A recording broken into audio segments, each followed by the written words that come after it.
Welcome to the Week 3 question and answer session. Annie, did you have any questions? I have 2 questions. Okay. My first question is, what is nitrogen starvation and how is autophagy linked to it? Okay, so in biology, when we talk about nitrogen, we're generally talking about amino acids because nitrogen is the major component of amino acids. When cells don't have enough nitrogen, they run short of amino acids. And the outcome of that is that as amino acids are used to make proteins, the cell is not able to make enough proteins. That is really important because proteins form the structural and the functional components of cells. So if cells can't make proteins, then they're not able to grow and divide and do all those sorts of things, but over the longer term, they also can't survive. That's obviously a very serious problem for a cell. Autophagy provides a solution to that because it allows cells to bypass this shortage. And how does it do that? Well, it takes unnecessary or old or unused proteins, which the cell has, and it breaks them down, again, into individual amino acids, and it's then able to recycle them and use them for further synthesis, which allows them to adapt to the new condition and survive. That really clarifies my question. Okay. My second question is there a mechanism for stopping autophagy?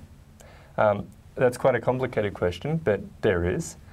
In the vast majority of cells, there's a protein complex called TORC1, and that's a group of proteins which function together. And what they do is, their key role is in nutrient sensing. So when cells have access to enough nutrients, what TORC1 does is it is active and it goes around the cell modifying a whole lot of different proteins. One of those proteins is a protein called ATG13, which is the most upstream of all the different ATG proteins. And when ATG13 is modified, it isn't able to interact with all the other ATG proteins.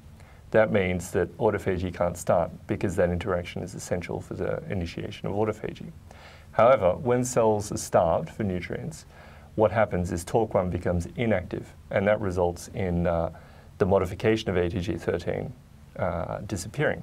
That means that ATG13 is able to interact with all the other ATG proteins and autophagy begins. In terms of stopping autophagy once it's been initiated, when cells are returned to a condition when they have plenty of nutrients, TORC1 immediately becomes activated again, and very quickly it's able to modify ATG13 once again, which means that autophagy is very quickly and effectively stopped. Thank you very much. I think that clarifies all my questions. Thank you.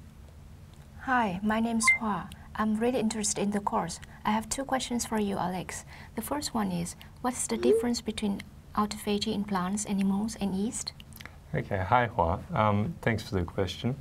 So there are some small differences between autophagy in yeasts and animals and plants, but I think it's more important to think about the similarities because autophagy is conserved between the 3. And if you look at the molecular details, so for example, the autophagy proteins, you also see that there's a high degree of conservation in the autophagy proteins between animals and plants and yeast.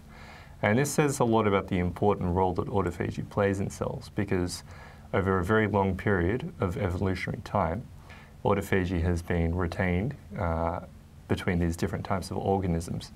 And that says, obviously, that it has a very important role to play in cells. Oh, thank you. And the second question is autophagy helpful in cancer treatment? Okay, so the link between autophagy and cancer is complicated. I'm not an authority on the topic, so I can't really speak with any authority. But I think that there are very promising treatments which are on the horizon. In some cases, autophagy is overregulated or it's more active in cancers.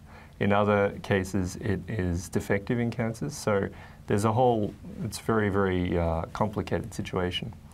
But I still think personally that it will be quite some time before we get a direct clinical outcome from autophagy research, simply because it takes a long time to develop clinical applications of basic research, and we're still at a fairly early stage in that process. Okay, I understand now. Thank you very much. Thank you.